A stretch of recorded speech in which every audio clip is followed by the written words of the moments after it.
नमस्कार दोस्तों। एक ऐसे देश में जहां ज्यादातर बॉलीवुड सेलिब्रिटीज सत्ता और पैसे के गुलाम बने फिरते हैं, वहां बहुत कम स्टार्स ऐसे होते हैं जो ना सिर्फ सिस्टम के खिलाफ खड़े होने की हिम्मत रखते हैं, बल्कि उसके खिलाफ बगावत करना चुनते हैं। आप में इतनी कड़वाहट क्यों है? आप में इतनी बिटनेस क्यों है? Because I am a rebel, I am a fighter. Jubin Garg उन्हीं कुछ बागियों में से एक थे। आसाम में दोस्तों 19 सितंबर 2025 का दिन हमेशा के लिए इतिहास में दर्ज हो गया है। उस दिन समुद्र की लहरों ने सिर्फ एक इंसान को ही नहीं, बल्कि एक पूरी पीढ़ी की आवाज को अपने अंदर समा लिया। जुबीन गर्ग का नाम हर गली नुक्कड़, हर त्योहार, हर दिल की धड़कन में बसा था। जैसे ही जुबीन गर्ग की मौत की खबर आई, पूरा आसाम थम गया। कॉलेज स्टूडेंट से लेकर सिक्योरिटी में तैनात पुलिसमैन, सोशल मीडिया इन्फ्लुएंसर से लेकर ऑफिस जाने वाले लोग, कोई भी अपने आंसुओं को रोक नहीं पाया। Zubeen da voice our love and heart breaks, but he also voice our desperation and frustration at a failing system in society. Offices बंद हो गए, सरकार को 3 दिन की ऑफिशियल मॉर्निंग अनाउंस करनी पड़ी। और जब जुबीन की बॉडी आसाम पहुंची, तो इसकी एक झलक पाने के लिए लाखों लोग सड़कों पर आ गए।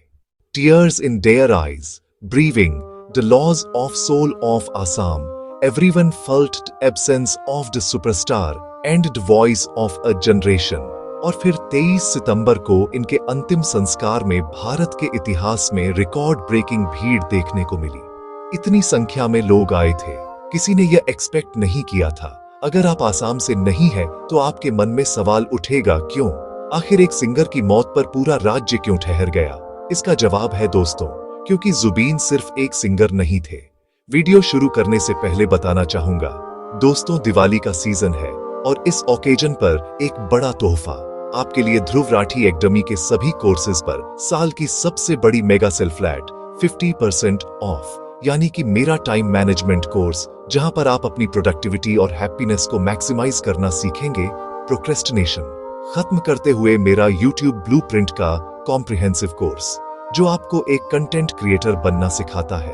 कैसे आप सोशल मीडिया को अपनी पार्ट टाइम जॉब या अपना फुल टाइम करियर बना सकते हैं, स्टेप बाय स्टेप। और मेरा best selling master AI chatbots का कोर्स, 10-30 घंटे का हाईली डिटेल्ड कोर्स, जो आपको चैट जीपीटी, जेमिनाई और डीप सीक जैसे एआई टूल्स की थ्योरी प्रैक्टिकल सब कुछ सिखाता है। इन सब में से आप कोई भी कोर्स खरीदो, आपको फ्लैट 50% ऑफ मिलेगा। लेकिन सिर्फ इतना ही नहीं, इवन एआई फिएस्टा पर भी आपको एक अनबिलीवेबल डिस्काउंट मिलेगा। ये मेरा खुद का बनाया एआई प्लेटफॉर्म, जहां पर दुनिया के टॉप एआई मॉडल्स आपको एक ही चैट में एक ही जगह पर मिलेंगे। इसका प्राइस ऑलरेडी एक अनबिलीवेबल $99 पर मंथ में है, लेकिन इस दिवाली सेल के लिए हम एक लेवल और ऊपर जा रहे हैं। आप अगर इसका एनुअल प्लान खरीदोगे तो आपको इसकी साल भर की कॉस्ट सिर्फ $699 पड़ेगी, यानी कि 41% का डिस्काउंट, $5,000 की सेविंग। लेकिन ये ऑफर सिर्फ अभी के लिए वैलिड रहेगा, क्योंकि इतना ज्यादा हम अफोर्ड नहीं कर सकते इसे इस प्राइस पर देना फ्यूचर में। तो इंटरेस्टेड हो तो जरूर चेकआउट करो। सभी का लिंक नीचे डिस्क्रिप्शन में मिल जाएगा, या फिर इस QR कोड को भी स्कैन कर सकते हो। अब टॉपिक पर आते हैं। ये बात है अर्ली 1990 की। जुबिन गर्ग ने एक ऐसे समय पर म्यूजिक की दुनिया में कदम रखा जब आसाम में एक अलग देश की मांग करने वाला संगठन अपनी पीक पर था। United Liberation Front of Assam, short form ULFA. Assamese लोगों की एक पूरी जनरेशन एक अलग देश की मांग के लिए हथियार उठा रही थी। उल्फा के खिलाफ आर्मी का ऑपरेशन बजरंग अभी खत्म ही हुआ था, जो अपने पीछे रिप्रेशन और अट्रॉसिटीज की डरावनी कहानियां और आसाम के युवाओं में एक गहरी निराशा छोड़ गया था। चारों तरफ हिंसा का माहौल था, और इसी माहौल में 1992 में जुबीन की पहली एल्बम अनामिका आती है। खाने से खाने आसमान ओमान इन लोगों में एक नई उम्मीद जगाती है। प्यार, निराशा और होप को लेकर उनकी मेलोडीज आसाम में चल रहे वायलेंस के बीच एक ताजी हवा की तरह थी। इनके गानों ने एक पूरी जनरेशन को प्यार के बारे में सिखाया। अनामिका आसाम की पहली रॉक एल्बम थी। यह एल्बम रिलीज होते ही इंस्टेंट हिट साबित हुई और जुबीन रातों रात एक स्टार बन गई। अगले कुछ सालों में जुबीन एक के बाद एक हिट देते गए और पूरी तरीके से आसाम के लोगों की इमेजिनेशन पर छा गए। खास तौर पर युवाओं में इनकी लोकप्रियता सबसे ज्यादा थी।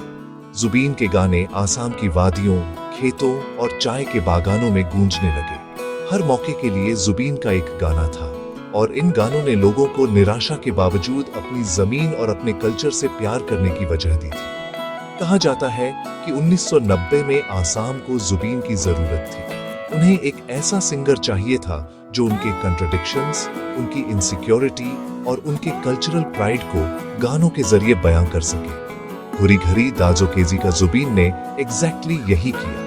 कभी उनके गानों में पॉलिटिकल डिफेंस होती तो कभी कल्चरल प्राइड। उनके म्यूजिक की रूट आसाम की जमीन, इसकी नदियां, इसकी फसलें और इसके कल्चर में थी। अपनी इमोशनल वोकैबुलरी से जुबीन ने ऐसे वक्त पर गर्व के साथ आसामीज में गाना और बोलना आसान बनाया जब एस्पिरेशनल लोगों में इंग्लिश लैंग्वेज डोमिनेट कर रही थी। उनके गानों ने एक ऐसी जनरेशन को कल्चरल और पॉलिटिकल कॉन्फिडेंस दिया जो ग्लोबलाइजेशन और माइग्रेशन के प्रेशर्स का सामना कर रही थी। साल 2000 तक आते आते जुबीन ज्यादातर आसाम के लिए एक आइकॉन बन चुके थे। पूरे आसाम में बिल बोर्ड्स पर उनका चेहरा रहता था और उनके गाने हर जगह सुने जाते थे। हर साल अप्रैल में होने वाले बिहू फेस्टिवल में जुबीन की सबसे ज्यादा डिमांड रहती है। इसी बीच जुबीन बॉलीवुड में काम करने के लिए मुंबई भी पहुंचे और 2006 में गैंगस्टर फिल्म के या अली गाने ने उन्हें देश भर में फेमस कर दिया। आसाम से बाहर ज्यादातर लोग उन्हें इसी गाने के लिए जानते हैं, लेकिन इसके अलावा भी उन्होंने कृष में दिल तू ही बता जैसे कई और हिट गाने भी दिए थे। लेकिन सबसे दिलचस्प बात यह है कि जब वो बॉलीवुड में अपने करियर में अपनी पीक पर थे, तभी उन्होंने मुंबई को छोड़ दिया और आसाम वापस आ गए। बॉलीवुड में बहुत एटीट्यूड है। आसाम में वो एक राजा की तरह हैं। राजा को कभी भी अपना किंगडम छोड़ना नहीं चाहिए। कुल मिलाकर इन्होंने 40 से ज्यादा भाषाओं में 38,000 से ज्यादा गाने रिकॉर्ड किए। आसामीज और हिंदी के अलावा यहाँ पर तेलुगु, तमिल, मलयालम, नेपाली, भोजपुरी, बंगाली और नॉर्थ ईस्ट की ऑलमोस्ट हर एक भाषा शामिल थी। ये 12 अलग अलग म्यूजिक इंस्ट्रूमेंट्स भी प्ले कर सकते थे। लेकिन ट्रेजेडी यह है कि इतने टैलेंट के बावजूद, इतने सारे अलग अलग गाने रिकॉर्ड करने के बावजूद इन्हें बहुत कम पैसे मिलते थे। इनके मैनेजर सिद्धार्थ शर्मा ने रिवील किया कि इनके 28,000 रिकॉर्डेड गानों के राइट्स प्रोडक्शन हाउसेस और म्यूजिक कंपनीज के पास थे और जुबीन को सिर्फ 1 टाइम रिकॉर्डिंग फीस मिली थी। म्यूजिक कंपनीज ने इन्हें बहुत एक्सप्लॉइट किया। अब यहाँ तक की कहानी सुनने के बाद आपके मन में सवाल जरूर आएगा कि पॉपुलर आर्टिस्ट तो पहले भी बहुत हुए हैं और सिंगर्स तो आज भी ढेर सारे बहुत हैं जो काफी पॉपुलर हैं। तो जुबीन में ऐसा क्या खास था? इसका जवाब है दोस्तों कि जुबीन की पॉपुलैरिटी केवल उनके म्यूजिक टैलेंट की वजह से नहीं थी। आज हर किसी के पास जुबीन से रिलेटेड एक किस्सा है, उनके साथ एक तस्वीर है, क्योंकि जुबीन लोगों के बीच लोगों के लिए जीते थे। ये कभी मजदूरों के साथ सड़क पर ही बैठ जाते और उनके साथ खाना खाने लगते, तो कभी सब्जी वालों और रिक्शा वालों की मदद करने लगते। ये हर मुसीबत में अपने लोगों के साथ खड़े हुए। अलग अलग सोशल कॉजेस के लिए इन्होंने खूब डोनेट किया और इन्होंने अपने जीवन में हजारों परिवारों की मदद करी। हर रोज लोग इनके स्टूडियो के बाहर और घर मदद की उम्मीद लिए आते और कभी उनको खाली हाथ वापस नहीं लौटना पड़ता।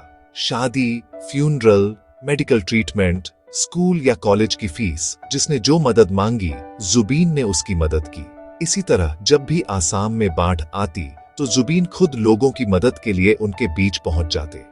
लोगों से कपड़े, मेडिसिन्स और फाइनेंशियल हेल्प इकट्ठा करके बाढ़ पीड़ितों को देते। ऐसे ही जब कोविड पेंडेमिक के दौरान हॉस्पिटल बेड्स की कमी होने लगी तो जुबीन ने गुवाहाटी में अपने 2 मंजिल के घर को कोविड केयर सेंटर में बदलने का ऑफर दे दिया।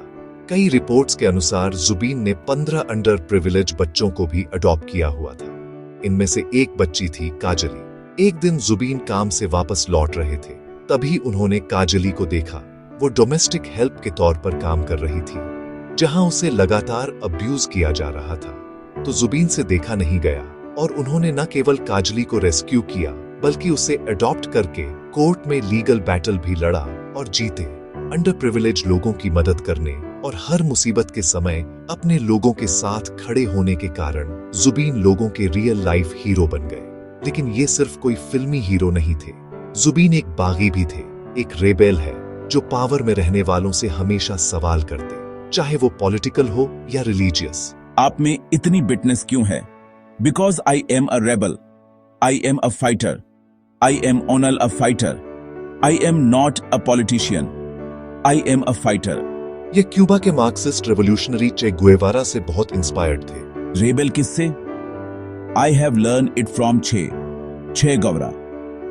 यह एक आजाद पंछी की तरह हमेशा वही बोलते थे जो इनके मन में होता था। किसी से नहीं डरते थे, किसी भी मिनिस्टर या पॉलिटिशियन का विरोध करने से पीछे नहीं हटते और उन्हें सीधा चैलेंज करते थे। उन्होंने पब्लिकली बोला था कि आसाम के सारे मिनिस्टर्स और लीडर्स करप्ट हैं, चाहे वो बीजेपी के हों या कांग्रेस के। अभी जो मिनिस्टर्स हैं, एमएलए हैं, दे आर करप्टेड। वह बीजेपी हो, कांग्रेस हो, कुछ भी हो। और आसाम में ऐसा है, मतलब ऐसा एक कल्चरल मिनिस्टर बना देते हैं जिसको कोई मालूम ही नहीं है कल्चर के बारे में। जो एजुकेशन मिनिस्टर है, उनको मालूम होना चाहिए कि क्या एजुकेशन क्या है, कैसे होना चाहिए। खुद को नास्तिक बताने वाले जुबीन का यह भी कहना था कि उनकी कोई जाति, कोई धर्म या कोई भगवान नहीं है, वह सिर्फ आजाद है। जंग से रहे ब्राह्मण जुबीन ओपनली कास्ट सिस्टम और सोशल डिस्क्रिमिनेशन के हमेशा खिलाफ बोलते थे। कहा जाता है कि जब यह 12th क्लास में थे तभी इन्होंने अपना जनेऊ उतार दिया था और इसे अपने मच्छरदानी में धागे की तरह इस्तेमाल करने लगे थे। इसी तरह मई 2018 में जब बॉलीवुड एक्टर गोविंदा ने गुवाहाटी में मां कामाख्या मंदिर में भैंस की बलि दी तो जुबीन ने इसका विरोध किया।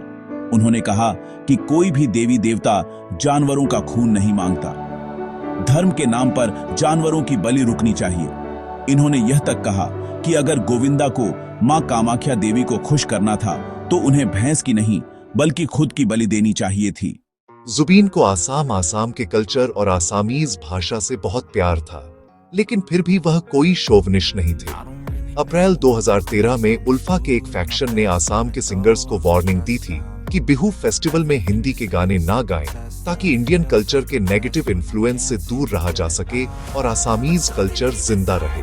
इस वक्त जुबिन एकमात्र ऐसे सिंगर थे जो उल्फा के खिलाफ खड़े हुए। Zubeen, who the hell are you, I don't care. उन्होंने कहा कि म्यूजिक की कोई भाषा नहीं होती। उल्फा को चैलेंज करते हुए सीधा कहा कि यह कहने वाले कौन होते हैं कि हिंदी के गाने आसाम के कल्चर को डिस्ट्रॉय कर देंगे। ये एक आउटडेटेड और बिल्कुल बकवास सोच है। जुबी नहीं माने और बिहू फेस्टिवल्स में हिंदी के गाने इन्होंने गाए तो उल्फा ने इन्हें गोली मारने की धमकी दी। अब इंडिया में दोस्तों ज्यादातर बॉलीवुड सेलिब्रिटीज धमकी तो छोड़ो, छोटी सी बॉयकॉट की मांग से ही डर जाते हैं। और यहाँ जब जुबिन को एक मिलिटेंट ऑर्गेनाइजेशन ने जान से मारने की धमकी दी है, ये फिर भी इसके खिलाफ खड़े रहे। जब आसाम सरकार ने इन्हें सिक्योरिटी प्रोवाइड करी तो पहले इन्होंने सिक्योरिटी लेने से ही मना कर दिया। इन्होंने कहा कि यह लोगों के बीच सिक्योरिटी कवर से ज्यादा सेफ है। इनकी इसी हिम्मत के कारण इनके विरोधियों को भी जुबीन पसंद आते थे। जुबीन के मुताबिक इसी उल्फा ने बाद में उनसे कहा था कि वो उनके भाई की तरह है और यही उल्फा आज उनकी मौत के बाद जुबीन को ट्रिब्यूट दे रहा है। इस तरीके के सेलिब्रिटीज आज बहुत कम मिलते हैं। दोस्तों, जुबीन ने अपने लोगों के लिए किसी भी सरकार का विरोध करने से पहले 2 बार नहीं सोचा। जब मोदी सरकार सीएए कानून लेकर आई तो आसाम के लोगों को यह बिल्कुल पसंद नहीं था। ये मर जाएंगे लेकिन आसाम में सीएए को लागू होने नहीं देंगे और जब तक मैं जिंदा हूं सीएए आसाम में लागू नहीं होगा। पॉलिटिक्स नो रीबा बंधु, don't play politics my friend. इसके अलावा इन्होंने सीएए के खिलाफ रैलियां भी निकाली। लोगों में डिवीजन को रोकने के लिए और प्रोटेस्टर्स की आवाज को एम्पलीफाई करने के लिए उन्होंने वेबसाइट शुरू की, assamagainstTCA.in। प्रोटेस्ट करते वक्त मैंने साफ कहा था, प्रोटेस्टर्स से कोई हिंसा नहीं करनी है। सरकार को आसाम के लोगों का दर्द महसूस करना चाहिए, लेकिन वह बच्चों को मार रही है। साल 2024 तक भी जुबीन सीए का विरोध कर रहे थे और उन्होंने कहा था कि जब तक यह कानून वापस नहीं लिया जाता तब तक वह इसका विरोध करते रहेंगे। लेकिन बात सिर्फ सीए की नहीं है दोस्तों, जुबीन एनवायरनमेंट को लेकर भी बहुत एक्टिव थे। 204 में जब बीजेपी सरकार एक फ्लाईओवर बनाने के लिए गुवाहाटी के इस एरिया में पेड़ काटने जा रही थी, तब लोकल लोगों के साथ जुबीन भी इस प्रोटेस्ट में शामिल हो गए।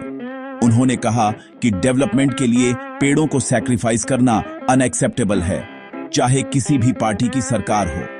प्रधानमंत्री नरेंद्र मोदी और चीफ मिनिस्टर हेमंता बिस्वा शर्मा को इसके परिणाम भुगतने की वार्निंग देते हुए जुबीन ने कहा कि अगर सरकार ने पेड़ काटे तो वो रेवोल्यूशन शुरू कर देंगे। उन्होंने यह तक कहा था कि अगर सरकार को पेड़ काटने हैं तो वो उन्हें भी काट सकती है। इसी प्रोटेस्ट के कारण दोस्तों बीजेपी सरकार को उस समय पेड़ काटने का अपना प्लान रोकना पड़ा। इस सब से आपको पता चल जाना चाहिए दोस्तों कि जब एक सेलिब्रिटी अपनी आवाज उठाता है उससे कितना फर्क पड़ सकता है। लेकिन अनफॉर्चुनेट चीज यह है कि हमारे देश में ज्यादातर सेलिब्रिटीज हमेशा पावर के साथ खड़े रहते हैं, कभी भी लोगों के साथ नहीं। आपको किसान आंदोलन में याद होगा कैसे बड़े बड़े क्रिकेटर्स, एक्टर्स और बाकी सेलिब्रिटीज ने ट्वीट करके इंडिया अगेंस्ट प्रोपेगेंडा का हैशटैग चलाया था किसानों के अगेंस्ट। इन सेलिब्रिटीज ने कभी लोगों के इश्यूज पर, किसानों की मौत पर कोई ट्वीट नहीं किया, लेकिन सरकार के सपोर्ट के लिए हमेशा खड़े रहे। हाल ही में तो हालत इतनी खराब है कि प्रधानमंत्री के बर्थडे पर भी सारे सेलिब्रिटीज, क्रिकेटर्स लाइन में लग जाते हैं, एक टूल किट की तरह उन्हें बर्थडे विश करने के लिए। श्री नरेंद्र मोदी जी, आपको आपके 75वें जन्मदिन पर बहुत शुभकामनाएं। आज आपका 67वां जन्मदिवस है। मैं आपको बधाई देना चाहता हूँ, शुभकामनाएं देना चाहता हूँ। Wishing you a very happy birthday. आपको 77वें जन्मदिन की हार्दिक बधाई और शुभकामनाएं। लेकिन कभी इन्हें स्टूडेंट्स प्रोटेस्ट पर बोलने के लिए बोल दो, E20 पेट्रोल पर बोलने के लिए बोल दो, लद्दाख प्रोटेस्ट पर बोलने के लिए बोल दो, इनका मुंह बिल्कुल चुप रहता है। जुबीन ऐसे नहीं थे। जुबीन उन गिने चुने सेलिब्रिटीज में से थे जो हमेशा लोगों के साथ खड़े रहे और किसी भी अथॉरिटी के आगे नहीं झुके।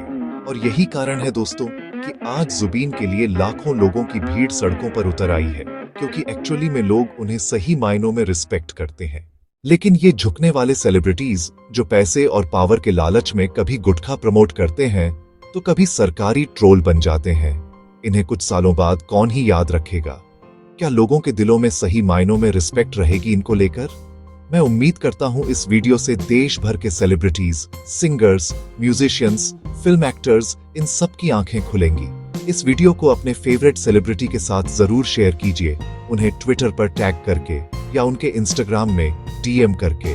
और ऐसा नहीं है दोस्तों कि जुबीन इकलौते थे। जुबीन जैसे कुछ और भी सेलिब्रिटीज हैं जिनमें हिम्मत है लोगों के लिए आवाज उठाने की। कम है लेकिन कुछ जरूर है, जैसे कि दिलजीत दोसांझ किसान आंदोलन के समय अपने लोगों के हमेशा साथ खड़े रहे, सोशल मीडिया पर उन्हें लगातार डिफेंड किया, सिंघू बॉर्डर पर जाकर यह आंदोलन में भी शामिल हुए। इसी तरीके से नसीरुद्दीन शाह और प्रकाश राज जैसे लेजेंडरी एक्टर्स हैं जो स्टेट स्पॉन्सर्ड वायलेंस और हेट को लगातार क्वेश्चन करते हैं। इसी तरह से एक्टर सोनू सूद भी, जिन्होंने लॉकडाउन के समय हजारों माइग्रेंट वर्कर्स को खाना दिया, सही सलामत उनके घर पहुंचाया और अब किसी न किसी तरह से लोगों की मदद करते रहते हैं। और इन्हीं की तरह थे जुबीन। जहां पॉलिटिक्स ने लोगों को डिवाइड किया है, वहीं जुबीन ने आसाम को यूनाइट किया है।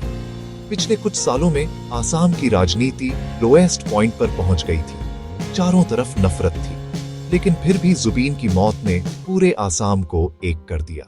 हर जाति, धर्म, क्लास के लोग उन्हें विदाई देने के लिए साथ आए, क्योंकि जुबीन सबके थे, एक सच्चे जन कलाकार। उम्मीद करता हूं ये वीडियो आपको इन्फेटिव लगा होगा। यहां दिवाली मेगा सेल का फायदा उठाना मत भूलना। सभी ध्रुव राठी एकेडमी के कोर्सेज डी पर फ्लैट 50% डिस्काउंट और AIA फेस पर फ्लैट 41% का डिस्काउंट का लिंक नीचे डिस्क्रिप्शन में मिल जाएगा। और जुबीन की इंस्पायरिंग कहानी अगर आपको पसंद आई तो हरियाणा में विनेश फोगाट की कहानी भी उतनी ही इंस्पायरिंग है, यहां क्लिक करके देख सकते हैं। बहुत बहुत धन्यवाद। संगीत।